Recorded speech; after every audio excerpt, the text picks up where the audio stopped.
Her time of teaching was a few decades before Neville's. There's no doubt in my mind that Neville must have come across some of her work in some of the metaphysical books he read early on in his life. Although I came across this author some time ago, I'd like to thank my viewers like Renee for bringing it up again to me, because it is really such a wonderful book and very timely.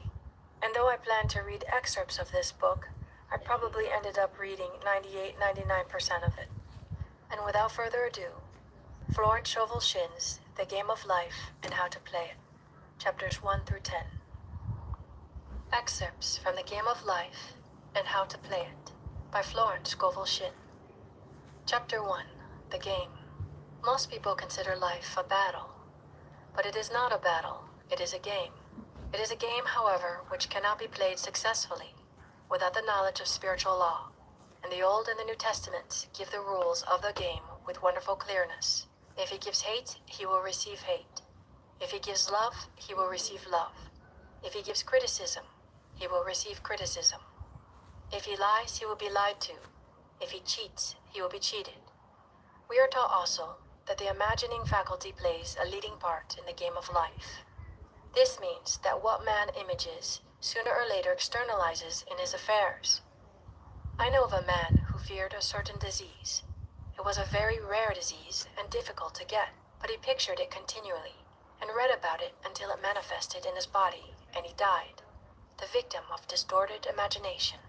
So we see, to play successfully the game of life, we must train the imaging faculty. A person with an imaging faculty trained to image only good brings into his life every righteous desire of his heart: health, wealth, love, friends, perfect self-expression, his highest ideals. The imagination has been called the scissors of the mind, and it is ever cutting, day by day, the pictures man sees there, and sooner or later he meets his own creations in his outer world. To train the imagination successfully, man must understand the workings of his mind. The Greeks said, "Know thyself." There are three departments of the mind: the subconscious, conscious, and superconscious. The subconscious is simply power without direction. It is like steam or electricity, and it does what it is directed to do. It has no power of induction. Whatever man feels deeply or images clearly is impressed upon the subconscious mind and carried out in minutest detail. For example, a woman I know, when a child, always made believe she was a widow. She dressed up in black clothes and wore a long black veil, and people thought she was very clever and amusing. She grew up and married a man with whom she was deeply in love. In a short time he died, but she wore black and a sweeping veil for many years. The picture of herself as widow was impressed upon the subconscious mind, and the mind warped itself out, regardless of a happy feeling. The conscious mind is the called intellect or carnal mind. It is a human mind that sees life as it appears to us. It sees death, disaster, sickness, poverty, and the illusion of every mind, and it passes the subconscious. The superconscious mind is the God mind, which man. It is the realm of perfect ideas. In it is the perfect pattern, spoken of and written. The divine design. Or there is a divine design for each person. There is a face that you are to fill and no one else can fill. Something you are to do, which no one else can do. There is a perfect picture of this in the superconscious mind. It usually flashes across the conscious as an unattainable ideal. In reality, it is man's true destiny or destination, flashed from the infinite intelligence, which is within itself. Many people, however, are influenced into instincts and are striving for things and situations which do not belong to them, and will only gain value in this satisfaction of the game. For example, a woman thinks it will ask to in the world that she would marry a certain man with whom she was very much in love. Already married. I replied that this would be a violation of spiritual law, but that I would speak the word for their love to come. The divine selection, the man who belonged to me, my divine right. I added that maybe he was the right one for some reason. There is a reason. And this is the reason. She saw A.V. frequently, but no headway was made in their friendship. One evening she called and said, "Do you know, for the last week, AB hasn't seemed so wonderful to me." I replied, "Maybe he is not the divine selection. Another man may be the right one." Soon after that, she met another man who fell in love with her at once, and who said she was his ideal. In fact, he said all the things that she had always wished AB would say to her. She remarked, it was quite uncanny. She soon returned his love and lost all interest in AB. This shows the law of substitution. A right idea was substituted for a wrong one. Therefore, there is no loss or sacrifice involved. Many people have brought disaster into their lives through idle words. For example, a woman once asked me why her life was now one of poverty of limitation. Formerly, she had a home, was surrounded by beautiful things, and had often tired of the management of her home, and had said repeatedly, "I'm sick and tired of things. I wish I lived in a trunk." And she added, "Today I am living in that trunk." She had spoken herself into a trunk. The subconscious mind has no sense of humor, and people often joke themselves into unhappy experiences. For example, a woman who had a great deal of money joked continually about getting ready for the poorhouse. In a few years, she was almost destitute, having impressed the subconscious mind with a picture of lack and limitation. Fortunately, the law works both ways, and a situation of lack may be changed to one of plenty. For example, a woman came to me one hot summer's day for a treatment for prosperity. She was worn out, dejected, and discouraged. She said she possessed just $8 in the world. I said, "Good, well bless the $8 and multiply them, as Jesus Christ multiplied the loaves and fishes. For he taught that every man has the power to bless and to multiply, to heal and to prosper." She said, "What shall I do next?" I replied, "Follow intuition." I replied, "Follow intuition. Have you a hunch to do anything or to go anywhere?" Intuition means intuition, or to be taught from within. It is man's unerring guide, and I will deal more fully with its law in a following chapter. The woman replied, "I don't know. I seem to have a hunch to go home. I've just enough money for car fare." Her home was in a distant city, and was one of lack and limitation, and the reasoning mind or intellect would have said, "Stay in New York and get work and make some money." I replied, "Then go home. Never violate a hunch." I spoke the following words for her. Infinite Spirit, open the way for great abundance, for she is an irresistible magnet for all that belongs to her by divine right. I told her to repeat it continually also. She left for home immediately, and calling on a woman one day, she linked up with an old friend of her family. Through this friend, she received thousands of dollars in a most miraculous way. She has said to me often, "Tell people about the woman who came to you with $8 and a hunch." There is always plenty on man's pathway, but it can only be brought into manifestation through desire, faith, or the spoken word. Jesus Christ brought out clearly that man must make the first move. Ask, and it shall be given you. Seek, and you shall find. Knock, and it shall be opened unto you. In the scriptures we read, "Concerning the works of my hands command ye me." Infinite intelligence, God, is ever ready to carry out man's smallest or greatest demands. Every desire uttered or expressed is a demand. We are often startled by having a wish suddenly fulfilled. For example, one having seen many beautiful roses growing in the bush, and which time seemed full. The love is not measured, nor speculated.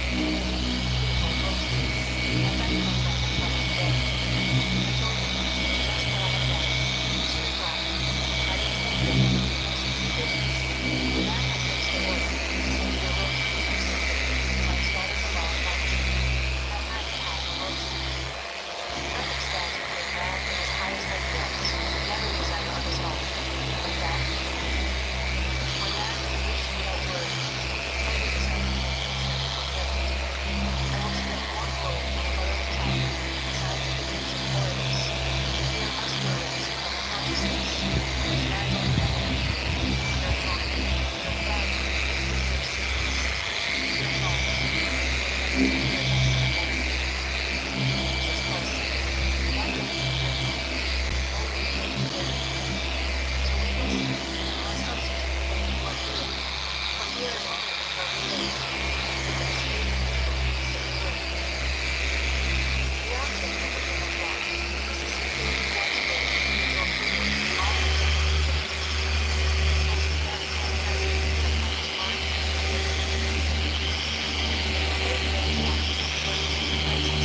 is man's faithful servant, but one must be careful to give it the right orders. Man has ever a silent listener in his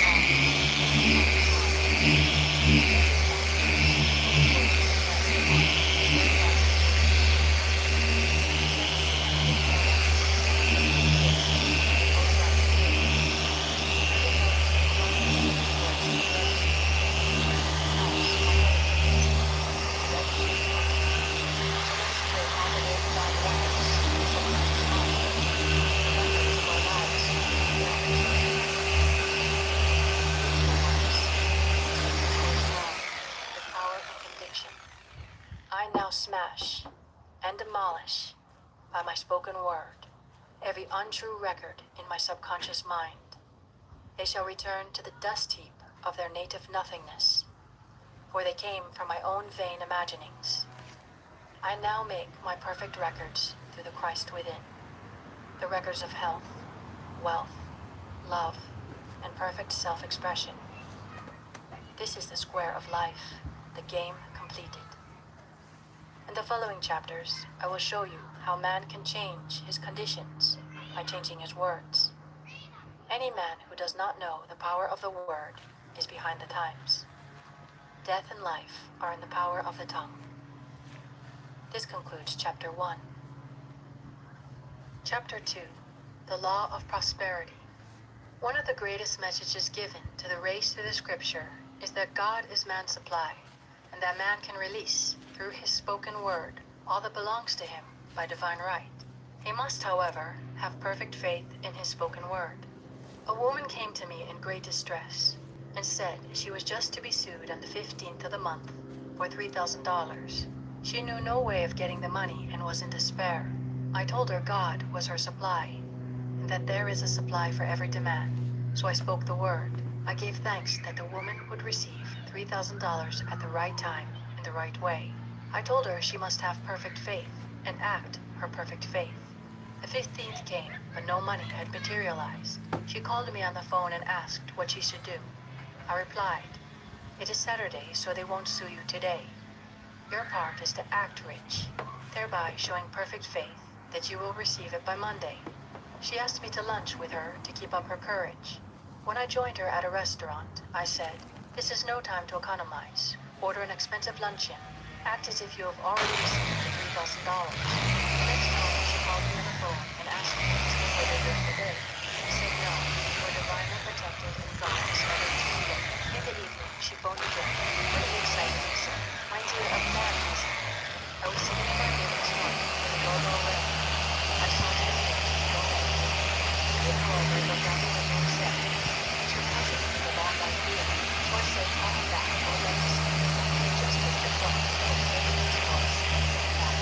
Talked for about an hour, just used the phone and said, "Oh, by the way, how are your finances?" I told him I needed the money, and he said, "Oh, my dear, I need the money.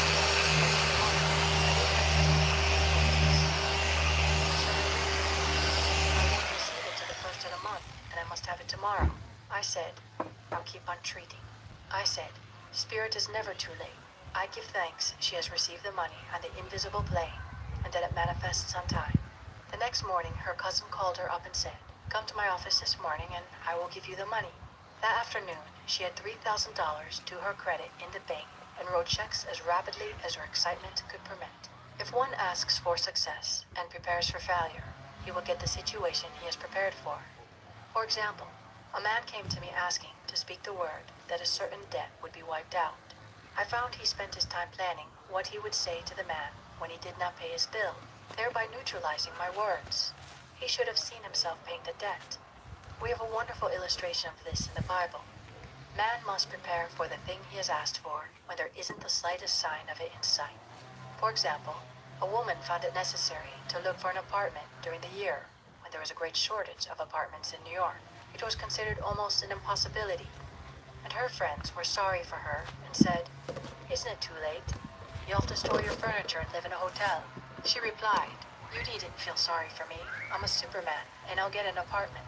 She spoke the words, "Infinite Spirit, open the way for the right apartment." She knew there was a supply for every demand, and that she was unconditioned. working on the spiritual plane, and that one with God is a majority. She had contemplated buying new blankets when the tempter, the adverse thought or reasoning mind, suggested, "Don't buy the Are you blankets. okay? Perhaps after all, you won't get an apartment, Are you and you will have sure? no use for them." She promptly replied to herself, "I'll dig my ditches by buying the blankets." So she prepared for the apartment, acted as though she already had it. She found one in a miraculous way, and it was given to her, although there was over 200 other applicants. The blankets showed active faith. We have a wonderful illustration of this in the Bible relating to the three kings who were in the desert without water for their men and horses. They consulted the prophet Elisha, who gave them this astonishing message. "Thus saith the Lord, Ye shall not see wind, neither shall ye see rain, yet make this valley full of ditches." Man must prepare for the thing he asked for when there isn't the slightest sign of it in sight. It is needless to say that the ditches dug by the three kings in the desert were filled to overflowing. Getting into the spiritual swing of things is no easy matter for the average person. The adverse thoughts of doubt and fear surge from the subconscious. They are the army of the aliens, which must be put to flight. This explains why it is so often darkest before the dawn. A big demonstration is usually preceded by tormenting thoughts.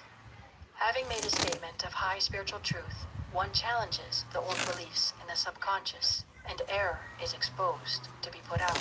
This is the time when one must make his affirmations of truth repeatedly, and rejoice and give thanks that he has already received. "Before ye call, I shall answer." This means that every good and perfect gift is already man's, awaiting his recognition. Man can only receive what he sees himself receiving. The children of Israel were told that they could have all the land they could see. This is true of every man. He has only the land within his own mental vision. Every great work, many of his accomplishments, has been brought to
first control yourself. "Go back to the bank," I added, "and I will treat." My treatment was, "You are identified in love with the spirit of everyone connected with the bank. Let the divine idea come out of this situation." He replied, "Woman, you are talking about an impossibility. Tomorrow is Saturday. The bank closes at 12, and my train won't get me there until 10, and the time limit is up tomorrow.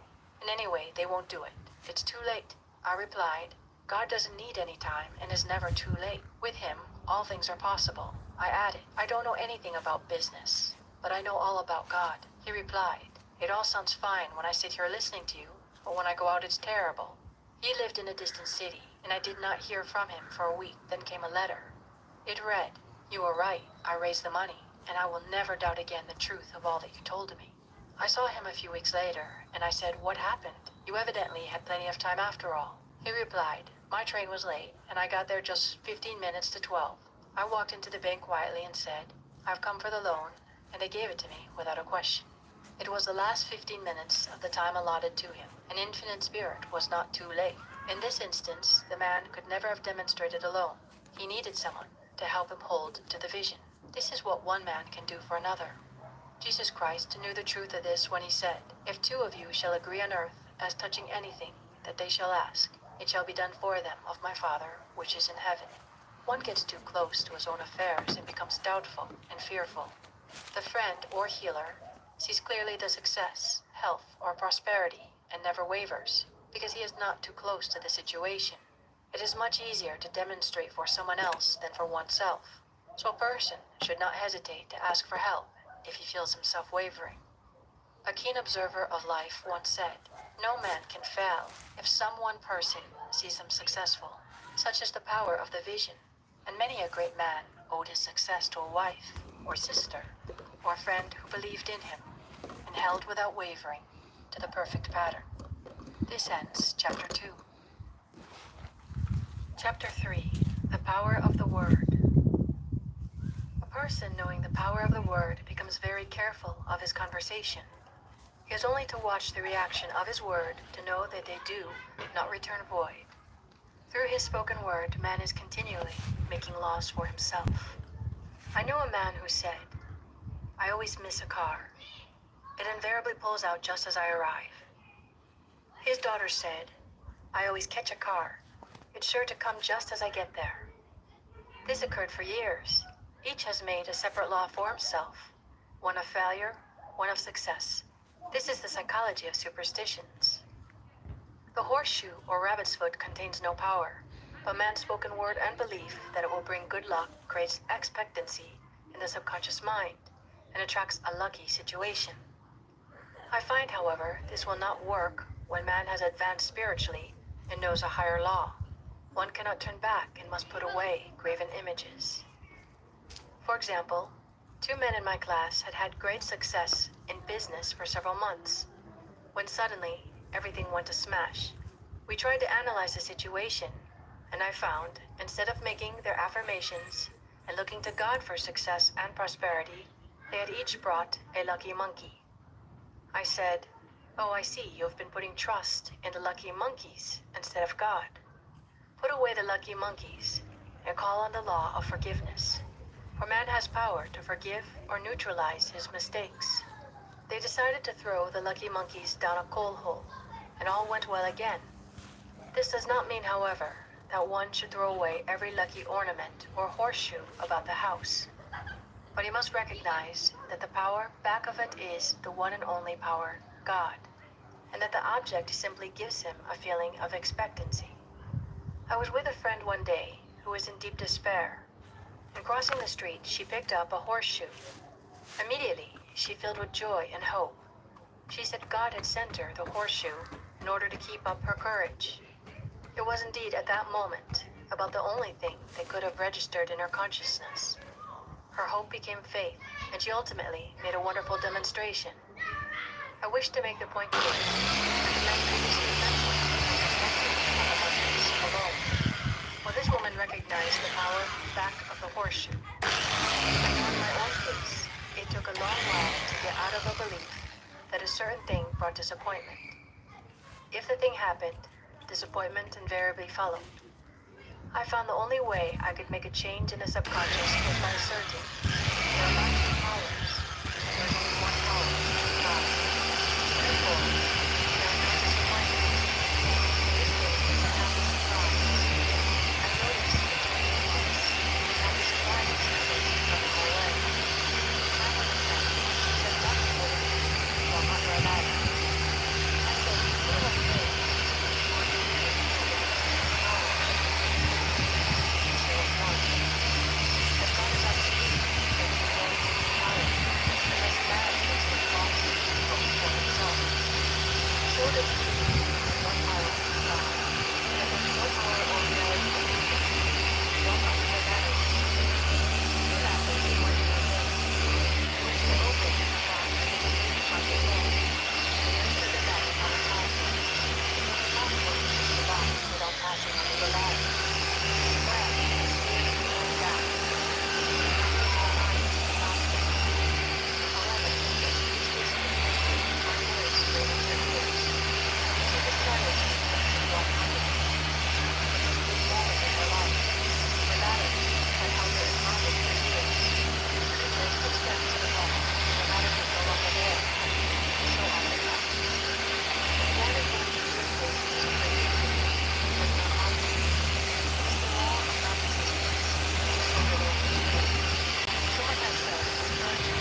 Owing to the vibratory power of words, whatever man voices, he begins to attract. People who continually speak of disease invariably attract it. After man knows the truth, he cannot be too careful of his words. For example, I have a friend who often says on the phone, "Do come to see me and have an old-fashioned chat." This old-fashioned chat means an hour of about 500 to 1,000 destructive words, the principal topics being loss, lack, failure, and sickness. I replied, "No thank you. I've had enough old-fashioned chats in my life. They are too expensive, but I will be glad to have a new-fashioned chat and talk about what we want, not what we don't want." There is an old saying that man only dares use his words for 3 purposes: to heal, bless, or prosper. What man says of others will be said of him, and what he wishes for another, he is wishing for himself. Curses, like chickens, come home to roost. If a man wishes someone bad luck, he is sure to attract bad luck himself. If he wishes to aid someone in success, he is wishing and aiding himself to success. The body may be renewed and transformed through the spoken word and clear vision, and disease be completely wiped out of the consciousness. The metaphysician knows that all disease has a mental correspondence, and in order to heal the body, one must first heal the soul. The soul is the subconscious mind, and it must be saved from wrong thinking.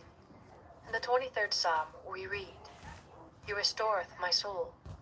This means that the subconscious mind or soul must be restored with the right ideas, and the mystical marriage is the marriage of the soul and the spirit, or the subconscious and superconscious mind.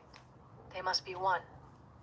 When the subconscious is flooded with the perfect ideas of the superconscious, God and man are one. I and the Father are one. That is, he is one with the realm of perfect ideas.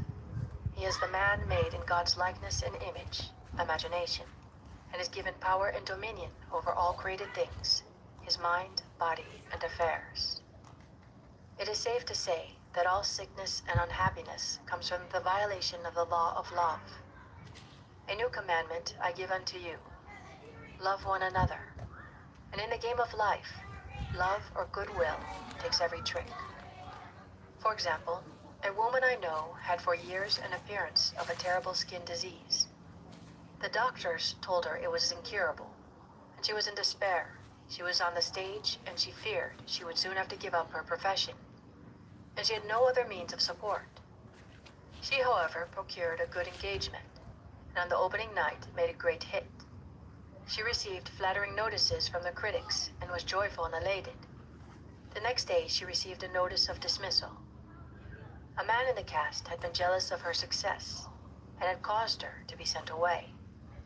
She felt hatred and resentment taking complete possession of her, and she cried out, "Oh God, don't let me hate that man." That night she worked for hours in the silence.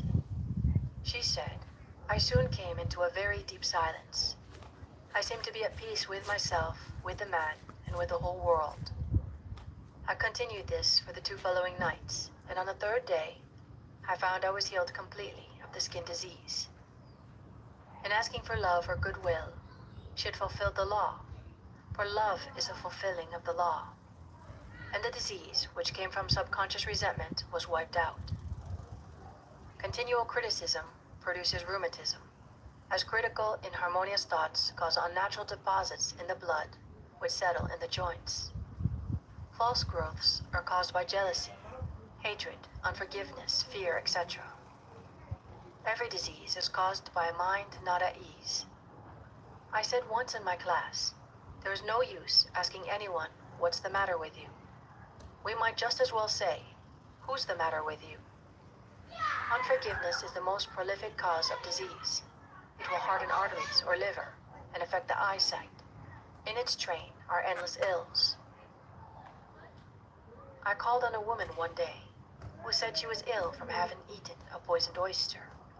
I replied, "Oh no, the oyster was harmless. You poisoned the oyster. What's the matter with you?" She answered, "Oh, about 19 people." She had quarreled with 19 people and had become so inharmonious that she attracted the wrong oyster. Any inharmony on the external indicates there is mental inharmony. As the within, so the without. Man's only enemies are within himself, and a man's foes shall be they of his own household. Personality is one of the last enemies to be overcome, as this planet is taking its initiation in love. It was Christ's message, peace on earth, goodwill towards man. The enlightened man therefore endeavors to perfect himself upon his neighbor. His work is with himself, to send out goodwill and blessings to every man. And the marvelous thing is that if one blesses a man, he has no power to harm him. For example, a man came to me asking to treat for success in business. He was selling machinery, and a rival appeared on the scene with what he proclaimed was a better machine, and my friend feared defeat. I said, first of all, we must wipe out all fear and know that God protects your interest, and that the divine idea must come out of the situation. That is, the right machine will be sold by the right man to the right man. And I added, don't hold one critical thought towards that man. Bless him all day, and be willing not to sell your machine if it isn't the divine idea. So he went to the meeting, fearless and non-resistant, and blessing the other man. He said the outcome was very remarkable. The other man's machine refused to work, and he sold his without the slightest difficulty. But I say unto you, love your enemies, bless them that curse you, do good to them that hate you, and pray for them which spitefully use you and persecute you. Goodwill produces a great aura of protection about the one who sends it, and no weapon that is formed against him shall prosper. In other words, love and goodwill destroy the enemies with oneself, and therefore one has no enemies on the external. There is peace on earth for him who sends goodwill to man. This ends chapter 3. Chapter 4. The Law of Non-Resistance. Nothing on earth can resist an absolutely non-resistant person. The Chinese say that water is the most powerful element because it is perfectly non-resistant. It can wear away a rock and sweep all before it. Jesus Christ said, resist not evil, for he knew in reality there was no evil, therefore nothing to resist. Evil has come of man's vain imagination, or a belief in two powers, good and evil. There is an old legend that Adam and Eve ate of Maya, the tree of illusion, and saw two powers instead of one power, God. Therefore, evil is a false law man has made for himself, through the psychoma or soul sleep. Soul sleep means that man's soul has been hypnotized by the race belief of sin, sickness, and death, etc., which is carnal or mortal thought, and his affairs have outpictured his illusions. We have heard in previous chapters that man's soul is his subconscious mind, and whatever he feels deeply, good or bad, is outpictured by the faithful servant. His body and affairs show forth what he has been picturing. The sick man has pictured sickness, the poor man poverty, the rich man wealth. People often say, why does a little child attract illness when it is too young even to know what it means? I answer that children are sensitive and receptive to the thoughts of others around them, and often outpicture the fears of their parents. I heard a metaphysician once say, if you do not run your subconscious mind yourself, someone else will run it for you. Mothers often, unconsciously, attract illness and disaster to their children by continually holding them in thoughts of fear and watching for symptoms. For example, a friend asked a woman if her little girl had had the measles. She replied promptly, not yet. This implied that she was expecting the illness, and therefore preparing the way for what she did not want for herself and child. However, the man who is centered and established in right thinking, the man who sends out only goodwill to his fellow man, and was without fear, cannot be touched or influenced by the negative thoughts of others. In fact, he could only receive only good thoughts, as he himself sends forth only good thoughts. Resistance is hell, for places man in a state of torment. A metaphysician once gave me a wonderful recipe for taking every trick in the game of life. It is the acme of non-resistance. He gave it in this way. At one time in my life, I baptized children, and of course they had many names. Now I no longer baptize children, but I baptize events. But I give every event the same name. If I have a failure, I baptize it success. In the name of the Father, and of the Son, and of the Holy Ghost.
Every man is a golden link in the chain of my good.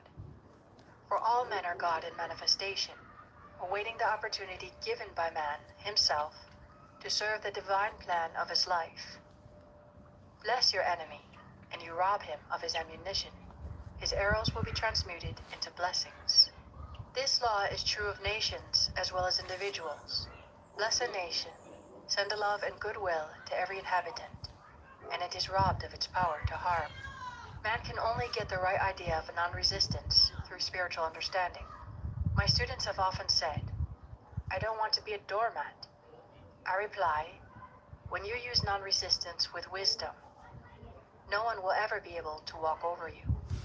Another example. One day, I was impatiently awaiting an important telephone call. I resisted every call that came in and made no outgoing calls myself, reasoning that it might interfere with the one I was awaiting. Instead of saying, "Divine ideas never conflict. The call will come at the right time," leaving it to infinite intelligence to arrange, I commenced to manage things myself. I made the battle mine, not God's, and remained tense and anxious. The bell did not ring for an hour, and I glanced at the phone and found the receiver had been off that length of time, and the phone was disconnected. My anxiety, fear, and belief in interference had brought on a total eclipse of the telephone. Realizing what I had done, I commenced blessing the situation at once. I baptized it success and affirmed, "I cannot lose any call that belongs to me by divine right. I am under grace and not under law." A friend rushed out to the nearest telephone to notify the company to reconnect. She entered a crowded grocery, but the proprietor left his customers and attended to the call himself. My phone was connected at once, and 2 minutes later, I received a very important call, and about an hour afterward, the one I had been awaiting. Once ships come in over a calm sea, so long as man resists a situation, he will have it with him. If he runs away from it, it will run after him. For example, I repeated this to a woman one day, and she replied, "How true that is. I was unhappy at home. I disliked my mother, who was critical and domineering, so I ran away and was married. But I married my mother, for my husband was exactly like my mother, and I had the same situation to face again. Agree with thine adversary quickly." This means agree that the adverse situation is good, be undisturbed by it, and it falls away of its own weight. "None of these things move me" is a wonderful affirmation. The inharmonious situation comes from some inharmony within man himself. When there is in him no emotional response to an inharmonious situation, it fades away forever from his pathway. So we see man's work is ever with himself. People have said to me, "Give treatments to change my husband or my brother." I reply, no, I will give treatments to change you. When you change, your husband and your brother will change. One of my students was in the habit of lying.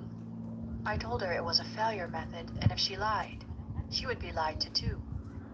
She replied, "I don't care. I can't possibly get along without lying." One day she was speaking on the phone to a man with whom she was very much in love. She turned to me and said, "I don't trust him. I know he's lying to me." I replied, "Well, you lie yourself, so someone has to lie to you, and you will be sure it will be just the person you want the truth from." Sometime after that, I saw her and she said, "I'm cured of lying." I questioned, "What cured you?" She replied, "I have been living with a woman who lied worse than I did." One is often cursed of his faults by seeing them in others. Life is a mirror, and we find only ourselves reflected in our associates. Living in the past is a failure method and a violation of spiritual law. Jesus Christ said, "Behold, now is the accepted time. Now is the day of salvation." Lot's wife looked back and was turned into a pillar of salt. The robbers of time are the past and the future. Man should bless the past and forget it if it keeps him in bondage, and bless the future knowing it has in store for him endless joys, but to live fully in the now. For example, a woman came to me complaining that she had no money with which to buy Christmas gifts. She said, "Last year was so different. I had plenty of money and gave lovely presents, and this year I have scarcely a cent." I replied, "You will never demonstrate money while you are pathetic and live in the past. Live fully in the now and get ready to give Christmas presents. Dig your ditches and the money will come." She exclaimed, "I know what to do. I will buy some tinsel twine, Christmas seals, and wrapping paper." I replied, "Do that, and the presents will come and stick themselves to the Christmas seals." This too was showing financial fearlessness and faith in God, as the reasoning mind said, "Keep every cent you have, as you are not sure you will get any more." She bought the seals, paper, and twine, and a few days before Christmas received a gift of several $100s. Buying the seals and twine had impressed the subconscious with expectancy and opened the way for the manifestation of the money. She purchased all the presents in plenty of time. Man must live suspended in the moment. Look well, therefore, to this day. Look well, therefore, to this day. Such is the salvation of the dawn. He must be spiritually alert, ever waiting his leads, taking advantage of every opportunity. One day, I said continually, silently, "Infinite Spirit, don't let me miss a trick." And something very important was told to me that evening. It is most necessary to begin the day with the right words. Make an affirmation immediately upon waking. For example, "Thy will be done this day." Today is a day of completion. I give thanks for this perfect day. Miracle shall follow miracle and wonders shall never cease. Make this a habit and one will see wonders and miracles come into his life. One morning I picked up a book and read, "Look with wonder at that which is before you." It seemed to be my message for the day, so I repeated again and again, "Look with wonder at that which is before you." At about noon, a large sum of money was given me, which I had been desiring for a certain purpose. In the following chapter, I will give affirmations that I have found most effective. However, one should never use an affirmation unless it is absolutely satisfying and convincing to his own consciousness. And often, an affirmation is changed to suit different people. For example, the following has brought success to many. "I have a wonderful work in a wonderful way. I give wonderful service for wonderful pay." I gave the first two lines to one of my students, and she added the last two. It made a most wonderful statement, as there should always be perfect payment for perfect service, and a rhyme sinks easily into the subconscious. She went about singing it aloud, and soon did receive wonderful work in a wonderful way, and gave wonderful service for wonderful pay. Another student, a businessman, took it and changed the word work to business. He repeated, "I have a wonderful business in a wonderful way, and I give wonderful service for wonderful pay." That afternoon, he made a $41,000 deal. though there had been no activity in his affairs for months. Every affirmation must be carefully worded and completely cover the ground. For example, I know a woman who is in great need and made a demand for work. She received a great deal of work, but was never paid anything. She now knows to add, wonderful service for wonderful pay. It is man's divine right to have plenty, more than enough. His barns should be full, and his cup should flow over. This is God's idea for man. And when man breaks down the barriers of lack in his own consciousness, the golden age will be his, and every righteous desire of his heart fulfilled. This ends Chapter 4. Chapter 5. The Law of Karma and the Law of Forgiveness. Man receives only that which he gives. The game of life is a game of boomerangs. Man's thoughts, deeds, and words return to him sooner or later with astounding accuracy. This is the law of karma, which is Sanskrit for comeback. What's done by man's self, that shall be also. For example, my friend told me the story of herself illustrated the law. She said, I make all my karma on my aunt. Whenever I say to her, someone says to me, I'm often near to go home, and one day, I said to my aunt, responding to her dinner, one time, I wish to be peace. The following day, I was lunching with a woman whom I wished to make a great impression. I was talking animated when she said, no more talk, I wish to be peace. My friend is high in consciousness, so her karma returns much more frequently than to one fundamental thing. The more man knows the one he is responsible for, the person who acknowledges spiritual law, which he does not have peace, suffers greatly in consequence. The fear of the Lord, law, is the meaning of wisdom. The word, law, is found in many passages in the Bible mention fear. Vengeance is mine. I will repay, saith the Lord, law. It is the law which gives vengeance, not God. God sees man perfect, within his own image, imagination, and power to live. This is the perfect idea of man registered in the divine mind. And when he turns recognition, a man can only do what he sees himself doing. He only gets angry when he sees himself doing. Nothing ever happens without an onlooker, as the ancients say.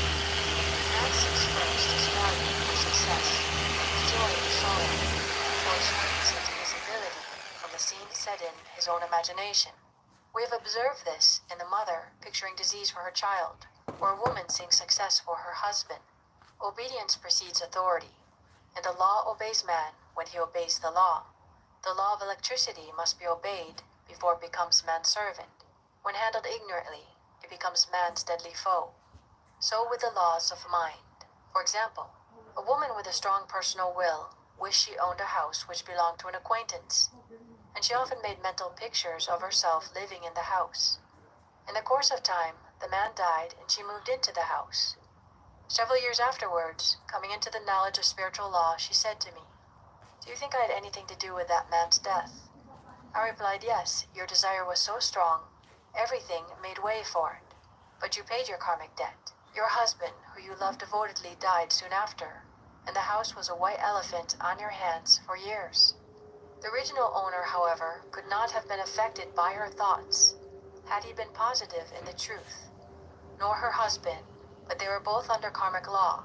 The woman should have said, feeling the great desire for the house, infinite intelligence, give me the right house, equally as charming as this, the house which is mine by divine right. The divine selection would have given perfect satisfaction and brought good to all. The divine pattern is the only safe pattern to work by. Desire is a tremendous force, and must be directed in the right channels, or chaos ensues. In demonstrating the most important step is the first step, to ask aright. Man should always demand only that which is his by divine right. To go back to the illustration, had the woman taken this attitude, if this house I desire is mine, I cannot lose it. If it is not, give me its equivalent. The man might have decided to move out harmoniously, had it been the divine selection for her, or another house would have been substituted. Anything forced into manifestation through personal will is always ill-got. and has ever bad success. Man is admonished, "My will be done, not thine." And the curious thing is man always gets just what he desires when he does relinquish personal will, thereby enabling infinite intelligence to work through him. For example, a woman came to me in great distress. Her daughter had determined to take a very hazardous trip, and the mother was filled with fear. She said she had used every argument, had pointed out the dangers to be encountered, and forbidden her to go. But the daughter became more and more rebellious and determined. I said to the mother, "You are forcing your personal will upon your daughter, which you have no right to do, and your fear of the trip is only attracting it, for man attracts what he fears." I added, "Let go and take your mental hands off. Put it in God's hands and use this statement. I put this situation in the hands of infinite love and wisdom. If this trip is the divine plan, I bless it and no longer resist. But if it is not divinely planned, I give thanks that it is now dissolved and dissipated." A day or two after that, her daughter said to her, "Mother, I have given up the trip," and the situation returned to its native nothingness. It is learning to stand still, which seems so difficult for man. I have dealt more fully with this law in the chapter on non-resistance. I will give another example of sowing and reaping, which came in the most curious way. A woman came to me saying she had received a counterfeit $20 bill given to her at the bank. She was much disturbed, for, she said, the people at the bank will never acknowledge their mistake. I replied, "Let us analyze the situation and find out why you attracted it." She thought a few moments and exclaimed, "I know it. I sent a friend a lot of stage money just for a joke. So the law had sent her some stage money, or doesn't know anything about jokes." I said, "Now we will call on the law of forgiveness and neutralize the situation." So I said, "Infinite Spirit, we call on the law of forgiveness and give thanks that she is under grace and not under law and cannot lose this $20, which is hers by divine right. Now," I said, "go back to the bank and tell them fearlessly that it was given to you there by mistake." She obeyed, and to her surprise, they apologized and gave her another bill, treating her most courteously. So knowledge of the law gives man power to rub out his mistakes. Man cannot force the external to be what he is not. If he desires riches, he must be rich first in consciousness. For example, a woman came to me asking treatment for prosperity. She did not take much interest in her household affairs, and her home was in great disorder. I said to her, "If you wish to be rich, you must be orderly. All men with great wealth are orderly, and order is heaven's first law."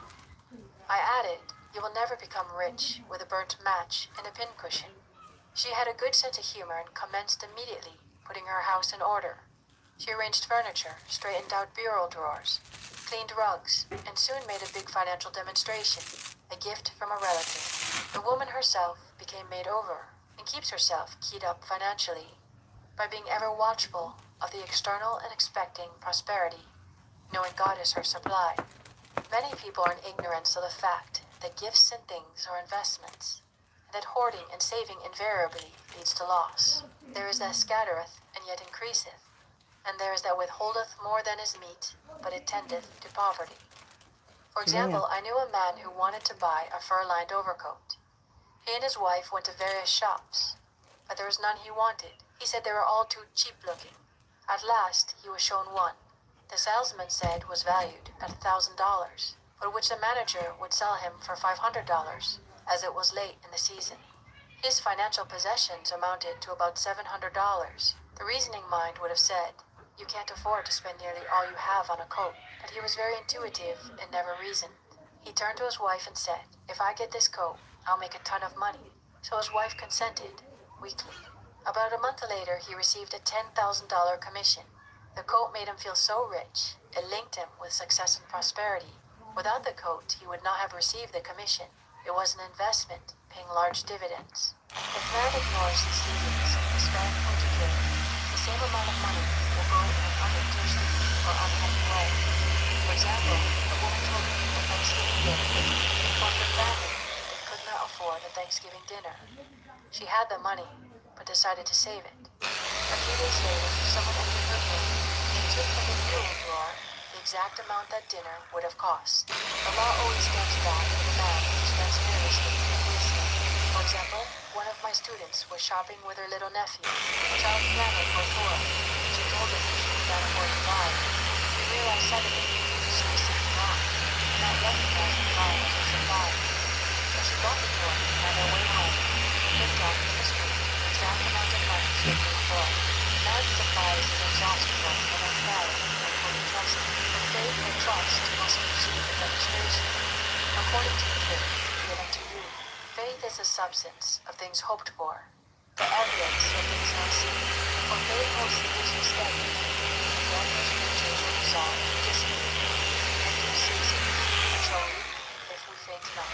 Jesus Christ brought the good news, the gospel, that there was a higher law than the law of karma, and that the law transcends the law of karma. It is the law of grace, or forgiveness. It is the law which leads man from the law of cause and effect, the law of consequence, under grace and not under law. We are told that on this plane man reaps where he has not sown. The gifts of God are simply poured out upon him. All that the kingdom affords is his. This continued state of bliss awaits the man who has overcome the race, or world, thought. In the world thought there is tribulation, but Jesus Christ said, "Be of good cheer, I have overcome the world." The world thought is that of sin, sickness, and death. He saw their absolute unreality, and said sickness and sorrow shall pass away, and death itself, the last enemy, be overcome. We know now from a scientific standpoint that death could be overcome by stamping the subconscious mind with the conviction of eternal youth and eternal life. The subconscious, being simply power without direction, carries out orders without questioning. Working under the direction of the superconscious, the Christ or God within man, the resurrection of the body would be accomplished. Man would no longer throw off his body in death. It would be transformed into the body electric, sung by Walt Whitman, for Christianity is founded upon the forgiveness of sins and an empty tomb. This ends chapter 5. Chapter 6. Casting the burden and pressing the subconscious.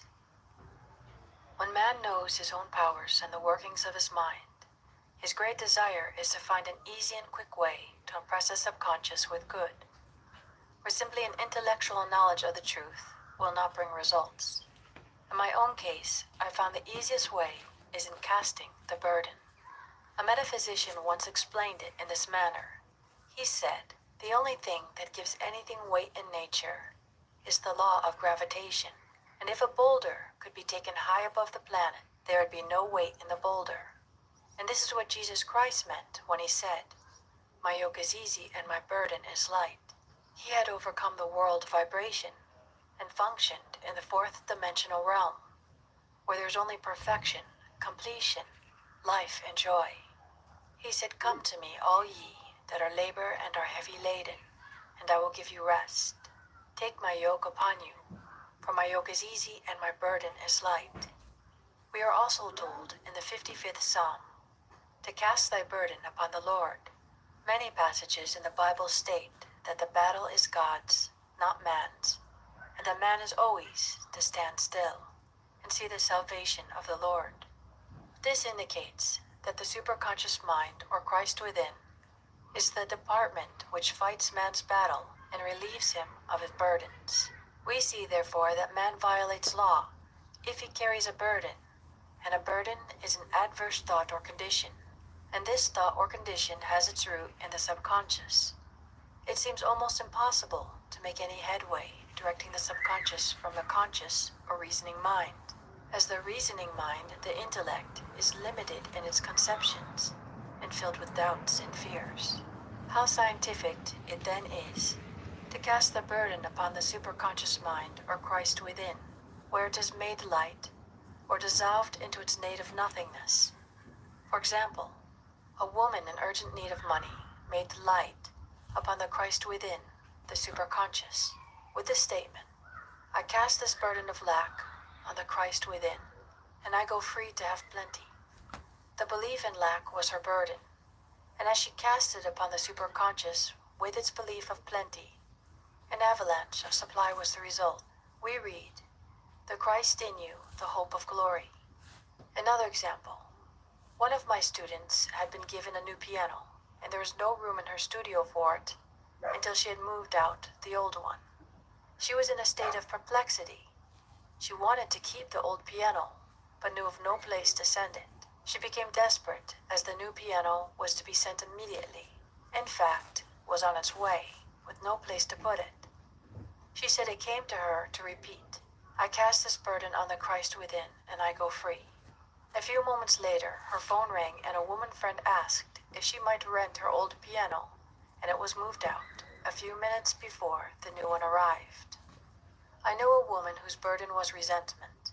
She said, "I cast this burden of resentment on the Christ within, and I go free to be loving, harmonious, and happy." The almighty superconscious flooded the subconscious with love, and her whole life was changed. For years, resentment has held her in a state of torment and imprisoned her soul, the subconscious mind.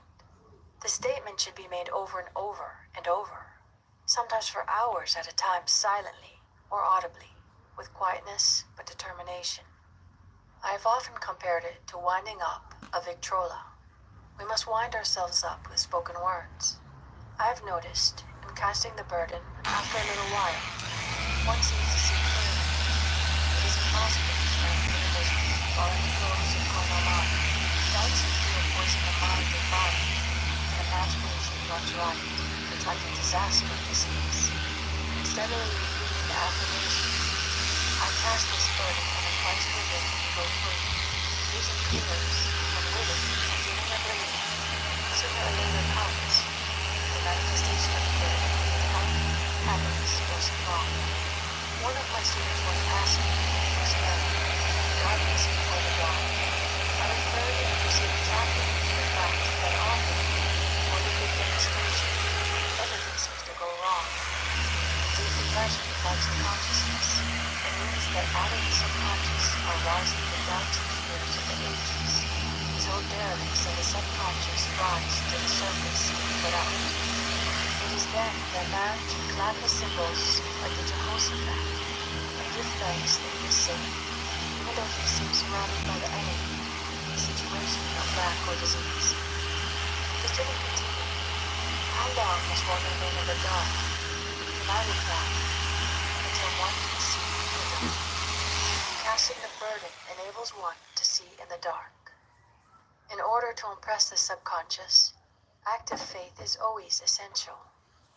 Faith without works is dead. In these chapters, I've endeavored to bring out this point. Jesus Christ showed active faith when he commanded the multitude to sit down on the ground before he gave thanks for the loaves and fishes. I will give another example showing how necessary this step is. In fact, active faith is the bridge over which man passes to his promised land. Through misunderstanding, a woman had been separated from her husband whom she loved deeply. He refused all offers of reconciliation and would not communicate with her in any way. Coming into the knowledge of spiritual law, she denied the appearance of separation. She made this statement, "There is no separation in divine mind. Therefore, I cannot be separated from the love and companionship which are mine by divine right." She showed active faith by arranging a place for him at the table every day, thereby impressing the subconscious with a picture of his return. Over a year passed, but she never wavered, and one day he walked in.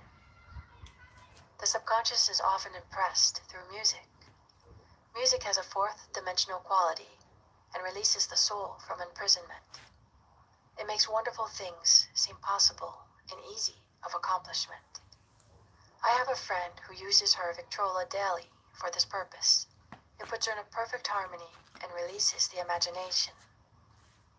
Another woman often dances while making her affirmations. The rhythm and harmony of music and motion carry her words forth with tremendous power.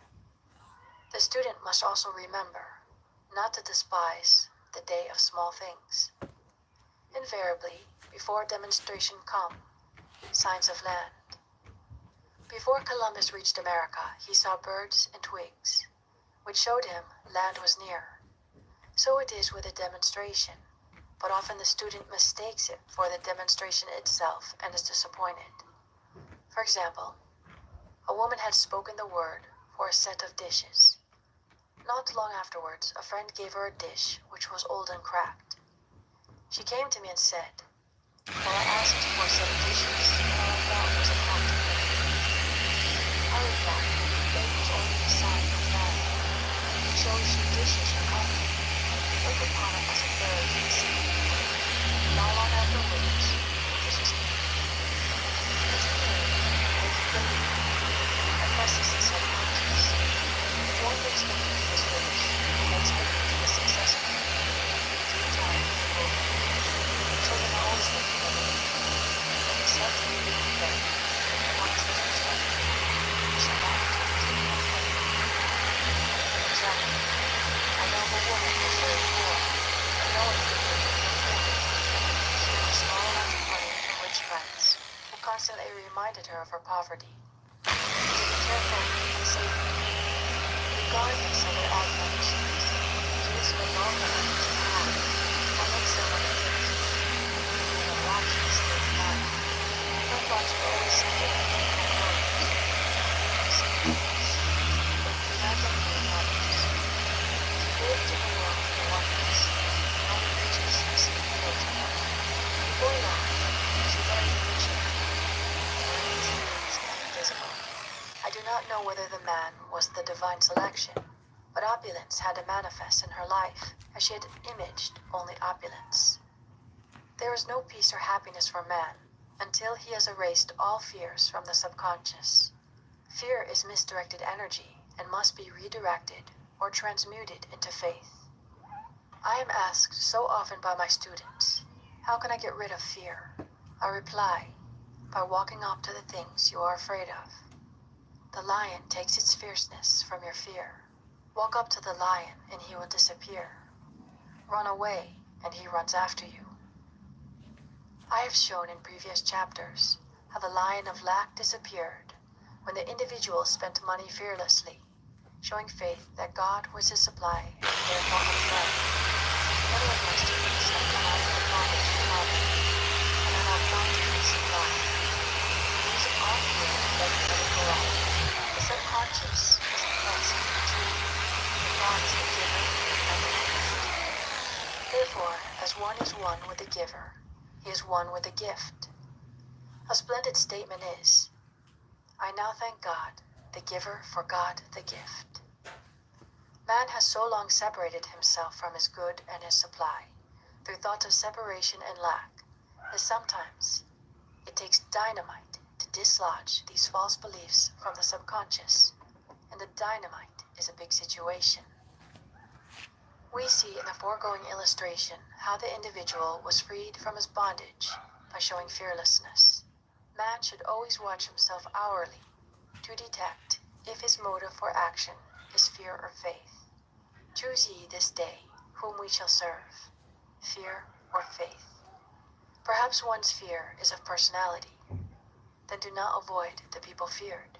Be willing to meet them cheerfully, and they will either prove golden links in the chain of one's good, or disappear harmoniously from one's pathway. Perhaps one's fear is of disease or germs. Then one should be fearless and undisturbed in a germ-laden situation, and he would be immune. One can only contract germs while vibrating at the same rate as the germ, and fear drags men down to the level of the germ. Of course, the disease-laden germ is the product of carnal mind, as all thought must objectify. Germs do not exist in the superconscious or divine mind, therefore are the product of man's vain imagination. In the twinkling of an eye, man's release will come when he realizes there is no power in evil. The material world will fade away, and the fourth dimensional world, the world of the wondrous, will swing into manifestation. And I saw a new heaven and a new earth, and there shall be no more death, neither sorrow nor crying, neither shall be any more pain, for the former things are passed away. And this ends chapter 6. Chapter 7. Love. Every man on this planet is taking his initiation in love. A new commandment I give unto you, that ye love one another. Uspensky states in Tertium Organum that love is a cosmic phenomenon and opens to man the fourth dimensional world, the world of the wondrous. Real love is selfless and free from fear. It pours itself out upon the object of its affection without demanding any return. Its joy is in the joy of giving. Love is God in manifestation and the strongest magnetic force in the universe. Pure, unselfish love draws to itself its own. It does not need to seek or demand. Scarcely anyone has the faintest conception of real love. Man is selfish, tyrannical, or fearful in his affections, thereby losing the thing he loves. Jealousy is the worst enemy of love, for the imagination runs riot, seeing the loved one attracted to another, and invariably these fears objectify if they are not neutralized. For example, a woman came to me in deep distress. The man she loved had left her for other women, and said he never intended to marry her. She was torn with jealousy and resentment, and said she hoped he would suffer as he had made her suffer, and added, "How could he leave me when I loved him so much?" I replied, "You are not loving that man, you are hating him," and added, "You can never receive what you have never given. Give a perfect love, and you will receive a perfect love. Perfect yourself on this man. Give him a perfect, unselfish love, demanding nothing in return. Do not criticize or condemn, and bless him wherever he is." She replied, "No, I won't bless him unless I know where he is," she said. "Well," I said, "that is not real love. When you send out real love will return to you, either from this man or his equivalent. For if this man is not the divine selection, you will not want him. As you are one with God, you are one with the love which belongs to you by divine right." Several months passed, and matters remained about the same, but she was working conscientiously with herself. I said, "When you are no longer disturbed by his cruelty, he will cease to be cruel, as you are attracting it through your own emotions." Then I told her of a brotherhood in India, who never said good morning to each other. They used these words, "I salute the divinity in you." They saluted the divinity in every man and in the wild animals in the jungle, and they were never harmed, for they saw only God in every living thing. I said, "Salute the divinity in this man and say, 'I see your divine self only. I see you as God sees you, perfect, made in his image and likeness.'" She found she was becoming more poised, and gradually losing her resentment. He was a captain, and she always called him the Cap. One day she said suddenly, "God bless the Cap wherever he is." I replied, "Now that is real love, and when you have become a complete circle and are no longer disturbed by the situation, you will have his love or attract its equivalent." I was moving at this time and did not have a telephone, so was out of touch with her for a few weeks, when one morning I received a letter saying, "We are married." At the earliest opportunity, I paid her a call. My first words were, "What happened?" "Oh," she exclaimed, "a miracle. One day I woke up and all suffering had ceased. I saw him that evening and he asked me to marry him. We were married in about a week, and I've never seen a more devoted man." There is an old saying, "No man is your enemy. No man is your friend. Every man is your teacher." So one should become impersonal and learn what each man has to teach him, and soon he would learn his lesson and be free. The woman's lover was teaching her selfless love, which every man sooner or later must learn. Suffering is not necessary for man's development.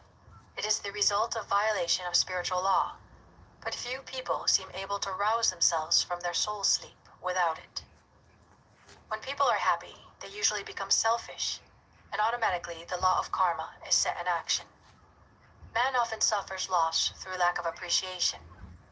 I know a woman who had a very nice husband, but she said often, "I don't care anything about being married, but that is nothing against my husband. I'm simply not interested in married life."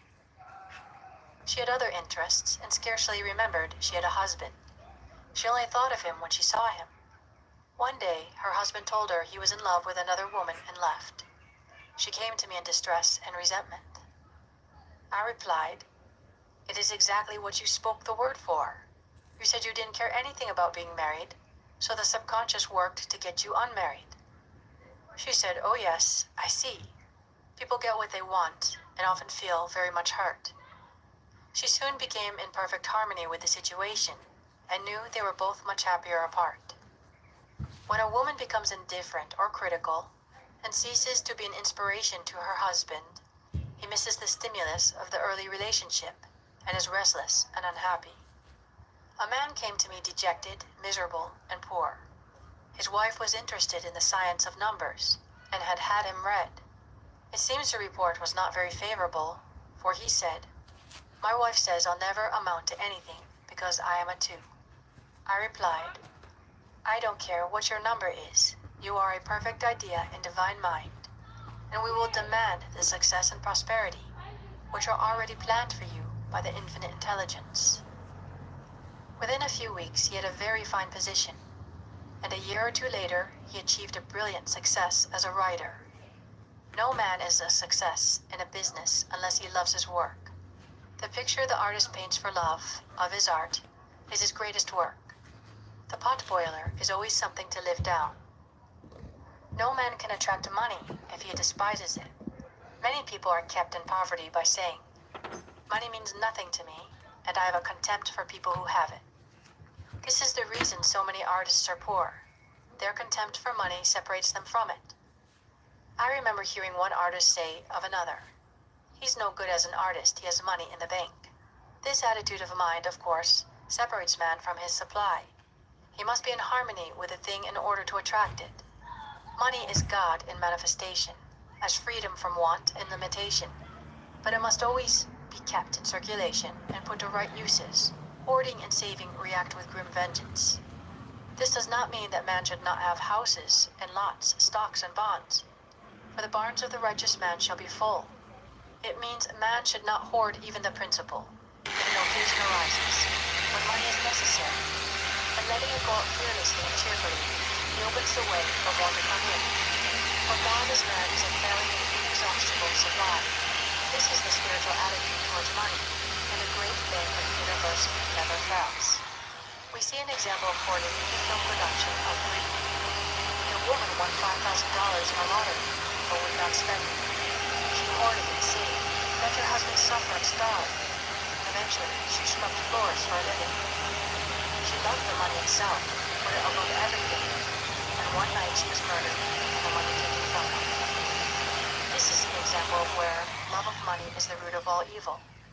Money in itself is good and beneficial, but used for destructive purposes, hoarded and saved, were considered more important than love, brings disease and disaster, and the loss of money itself. Follow the path of love, and all things are added, for God is love, God is supply. Follow the path of selfishness and greed, and the supply vanishes or man is separated from it. For example, I knew the case of a very rich woman who hoarded her income. She rarely gave anything away, but bought and bought things for herself. She was very fond of necklaces, and a friend once asked her how many she possessed. She replied, 67. She bought them and put them away, carefully wrapped in tissue paper. Had she used the necklaces, it would have been quite legitimate, but she was violating the law of use. Her closets were filled with clothes she never wore, and jewels which never saw the light. Her woman's arms were gradually becoming paralyzed from holding on to things, and eventually she was considered incapable of looking after her affairs, and her wealth was handed over to others to manage. So man, in ignorance of the law, brings about his own destruction. All disease, all unhappiness come from the violation of the law of love. Man's boomerangs of hate, resentment, and criticism come back laden with sickness and sorrow. Love seems almost a lost art. The man with the knowledge of spiritual law knows it must be redeemed, for without it, it has become a surrounding grass and tingling symbols. For example, I had a student who came to me, month after month, to clean her consciousness of resentment. After a while, she arrived at the point where she resented only one woman, but that one woman kept her busy. Little by little, she became poised and harmonious, and one day, all resentment was wiped away. She came in radiant and exclaimed, You can't understand how I feel. The woman said something to me, and instead of being furious, I was loving and kind. And she apologized and was perfectly lovely to me. No one can understand the marvelous lightness I feel within. Love and goodwill are invaluable in business. For example, a woman came to me complaining of her employer. She said she was cold and critical, and she did not want her in the position. Well, I replied, salute the divinity in the woman and send her love. She said, I can't, she's a marble woman. I answered, you remember the story of the sculptor who asked for a certain piece of marble. He was asked why he wanted it, and he replied, because there is an angel in the marble, and out of it he produced a wonderful work of art. She said, very well, I'll try it. A week later, she came back and said, I did what you told me to, and now the woman is very kind and took me out in her car. People are sometimes filled with remorse for having done someone an unkindness, perhaps years ago. If the wrong cannot be righted, in effect it cannot be neutralized by doing someone a kindness in the present. This one thing I do, leaving those things which are behind, and reaching forward into things where are before. Sorrow, regret, and remorse tear down the cells of the body, poison the atmosphere of the individual. A woman said to me in deep sorrow, treat me to be happy and joyous, for my sorrow makes me so irritable with members of my family that I keep making more karma. I was asked to treat a woman who was mourning for her daughter. I denied all belief in loss and separation, and affirmed that God was the woman's joy, love, and peace. The woman gained her poise at once, but sent word by her son not to treat any longer, because she was so happy it wasn't respectable. So mortal mind loves to hang on to its griefs and regrets. I knew a woman who went about bragging of her troubles, so of course she always had something to brag about. The old idea was if a woman did not worry about her children, she was not a good mother. Now we know that mother fear is responsible for many of the diseases and accidents which come into the lives of children. For fear pictures vividly the disease or situation feared, and these pictures objectify if not neutralized. Happy is the mother who can say sincerely that she puts her child in God's hand, and knows therefore that he is divinely protected. For example, a woman awoke suddenly in the night feeling her brother was in great danger. Instead of giving in to her fears, she commenced making statements of truth, saying, man is a perfect idea in divine mind, and is always in his right place, therefore my brother is in his right place and is divinely protected. The next day she found that her brother had been in close proximity to an explosion in a mine, but had miraculously escaped. So man is his brother's keeper, in thought, and every man should know that the thing he loves dwells in the secret place of the Most High, and abides under the shadow of the Almighty. There shall no evil befall thee, neither shall any plague come nigh thy dwelling. Perfect love casteth out fear. He that feareth is not made perfect in love, and love is the fulfilling of the law. This ends chapter 7. Chapter 8. Intuition or Guidance. There is nothing too great of accomplishment for the man who knows the power of his word, and who follows his intuitive leads. By the word he starts in action, unseen forces can rebuild his body or remold his affairs. It is, therefore, of the utmost importance to choose the right words, and the student carefully selects the affirmations he wishes to catapult into the invisible. He knows that God is his supply, that there is a supply for every demand, and that his spoken word releases this supply. Ask and ye shall receive. Man must make the first move. Draw nigh to God, and he will draw nigh to you. I've often been asked just how to make a demonstration. I reply, speak the word, and then do not do anything until you get a definite lead.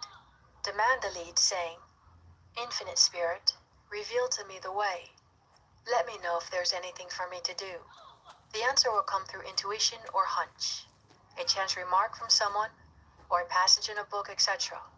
The answers are sometimes quite startling in their exactness.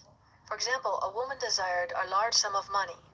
She spoke the words, Infinite Spirit, open the way for my immediate supply. Let all that is mine by divine right now reach me in great avalanches of abundance. Then she added, Give me a definite lead. Let me know if there's anything for me to do. The thought came quickly. Give a certain friend who had helped her spiritually $100. She told her friend, who said, wait and get another lead before giving it. So she waited, and that day met a woman who said to her, I gave someone $1 today. It was just as much for me as it would be for you to give someone 100. This was indeed an unmistakable lead. So she knew she was right in giving the $100. It was a gift which proved a great investment. For shortly after that, a large sum of money came to her in a remarkable way. Giving opens the way for receiving. In order to create activity in finances, one should give. Tithing, or giving 1/10 of one's income, is an old Jewish custom and is a sure way to bring increase. Many of the richest men in the country have been tithers, and I've never known it to fail as an investment. The 10th part goes forth and returns blessed and multiplied, but the gift or tithe must be given with love and cheerfulness, for God loveth a cheerful giver. Bills should be paid cheerfully. All money should be sent forth fearlessly and with a blessing. This attitude of mind makes man master of money. It is his to obey, and his spoken word then opens vast reservoirs of wealth. Man himself limits his supply by his limited vision. Sometimes the student has a great realization of wealth, but is afraid to act. The vision and action must go hand in hand, as in the case of the man who bought the fur-lined overcoat. A woman came to me asking me to speak the word for a position. So I demanded, Infinite Spirit, open the way for this woman's right position. Never ask for just a position. Ask for the right position, the place already planned in divine mind, as it is the only one that will give satisfaction. I then gave thanks that she had already received, and that it would manifest quickly. Very soon, she had 3 positions offered her, 2 in New York and 1 in Palm Beach, and she did not know which to choose. I said, ask for a definite lead. The time was almost up and was still undecided, when one day she telephoned. When I woke up this morning, I could smell Palm Beach. She had been there before and knew its balmy fragrance. I replied, well, if you can smell Palm Beach from here, it is certainly your lead. She accepted the position, and it proved a great success. Often, one's lead comes at an unexpected time. One day, I was walking down the street, when I suddenly felt a strong urge to go to a certain bakery, a block or 2 away. The reasoning mind resisted, arguing, there's nothing there that you want. However, I had learned not to reason, so I went to the bakery, looked at everything, and there was certainly nothing there that I wanted. But coming out, I encountered a woman I had thought of often, and who was in great need of the help which I could give her. So often, one goes for one thing and finds another. Intuition is a spiritual faculty and does not explain, but simply points the way. A person often receives a lead during a treatment. The idea that comes may seem quite irrelevant, but some of God's leadings are mysterious. In the class one day, I was treating that each individual would receive a definite lead. A woman came to me afterwards and said, while you were treating, I got the hunch to take my furniture out of storage and get an apartment. The woman had come to be treated for health. I told her I knew in getting a home of her own, her health would improve, and I added, I believe your trouble, which is a congestion, has come from having things stored away. Congestion of things causes congestion in the body. You violated the law of use, and your body is paying the penalty. So I gave thanks that divine order was established in her mind, body, and affairs. People little dream of how their affairs react on the body. There is a mental correspondence for every disease. A person might receive instantaneous healing through the realization of his body being a perfect idea of divine mind. People little dream of how their affairs react on the body. There is a mental correspondence for every disease. A person might receive instantaneous healing through the realization of his body being a perfect idea and divine mind, and therefore whole and perfect. But if he continues his destructive thinking, hoarding, hating, fearing, condemning, the disease will return. Jesus Christ knew that all sickness comes from sin, but admonished the leper after the healing to go and sin no more, lest a worse thing come upon him. So man's soul, or subconscious mind, must be washed whiter than snow, for permanent healing. and the metaphysician is always delving deep for the correspondence. Jesus Christ said, "Condemn not lest ye also be condemned. Judge not lest ye be judged." Many people have attracted disease and unhappiness through condemnation of others. What man condemns in others, he attracts to himself. For example, a friend came to me in anger and distress because her husband had deserted her for another woman. She condemned the other woman and said continually, she knew he was a married man and had no right to accept his attentions. I replied, "Stop condemning the woman, bless her, and be through with the situation. Otherwise, you are attracting the same thing to yourself." She was deaf to my words, and a year or two later, became deeply interested in a married man herself. Man picks up a live wire whenever he criticizes or condemns and may expect a shock. Indecision is a stumbling block and many a pathway. In order to overcome it, make this statement repeatedly. I am always under direct inspiration. I make right decisions quickly. Indecision is a stumbling block and many a pathway. In order to overcome it, make this statement repeatedly. I am always under direct inspiration. I make right decisions quickly.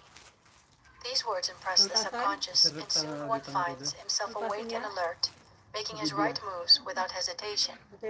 I have found it destructive to look to the psychic plane for guidance, as it is the plane of many minds and not the one mind. As man opens his mind to subjectivity, he becomes a target for destructive forces. The psychic plane is the result of man's mortal thought, and is on the plane of opposites. He may receive either good or bad messages. The science of numbers and the reading of horoscopes keep man down on the mental or mortal plane, for they deal only with the karmic path. I know of a man who should have been dead years ago, according to his horoscope, but he is alive and leader of one of the biggest movements in the country for the upliftment of humanity. It takes a very strong mind to neutralize a prophecy of evil. The student should declare, "Every false prophecy shall come to naught. Every plan my Father in heaven has not planned shall be dissolved and dissipated. The divine idea now comes to pass." However, if any good message has ever been given one, of coming happiness, of wealth, harbor and expect it, and it will manifest sooner or later through the law of expectancy. Man's will should be used to back the universal will. I will that the will of God be done. It is God's will to give every man every righteous desire of his heart, and man's will should be used to hold the perfect vision without wavering. The prodigal son said, "I will arise and go to my father." It is indeed often an effort of the will to leave the husks and swine of mortal thinking. It is so much easier for the average person to have fear than faith. So faith is an effort of the will. As man becomes spiritually awakened, he recognizes that any external inharmony is the correspondence of mental inharmony. If he stumbles or falls, he may know he is stumbling or falling in consciousness. One day a student was walking along the street, condemning someone in her thoughts. She was saying mentally, "That woman is the most disagreeable woman on earth," when suddenly 3 Boy Scouts rushed around the corner and almost knocked her over. She did not condemn the Boy Scouts, but immediately called on the law of forgiveness and saluted the divinity in the woman. Wisdom's way are ways of pleasantness, and all her paths are peace. When one has made his demands upon the universal, he must be ready for surprises. Everything may seem to be going wrong, when in reality, it is going right. For example, a woman was told that there was no loss in divine mind. Therefore, she could not lose anything which belonged to her. Anything lost would be returned, or she would receive its equivalent. Several years previously, she had lost $2,000. She had loaned the money to a relative during her lifetime, but the relative had died, leaving no mention of it in her will. The woman was resentful and angry, and as she had no written statement of the transaction, she never received the money. So she determined to deny the loss and collect the $2,000 from the Bank of the Universal. She had to begin by forgiving the woman, as resentment and unforgiveness closed the doors of this wondrous bank. She made this statement, "I deny loss. There is no loss in divine mind. Therefore, I cannot lose the $2,000, which belongs to me by divine right. As one door shuts, another door opens." She was living in an apartment house which was for sale, and in the lease was a clause stating that if the house was sold, the tenant would be required to move out within 90 days. Suddenly, the landlord broke the leases and raised the rent. Again, injustice was on her pathway, but this time she was undisturbed. She blessed the landlord and said, "As the rent has been raised, it means that I'll be that much richer, for God is my supply." New leases were made out for the advanced rent, but by some divine mistake, the 90-day clause had been forgotten. Soon after, the landlord had an opportunity to sell the house.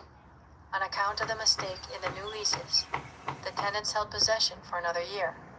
The agent offered each tenant $200 if he would vacate. Several families moved, 3 remained, including the woman. A month or 2 passed, and the agent again appeared.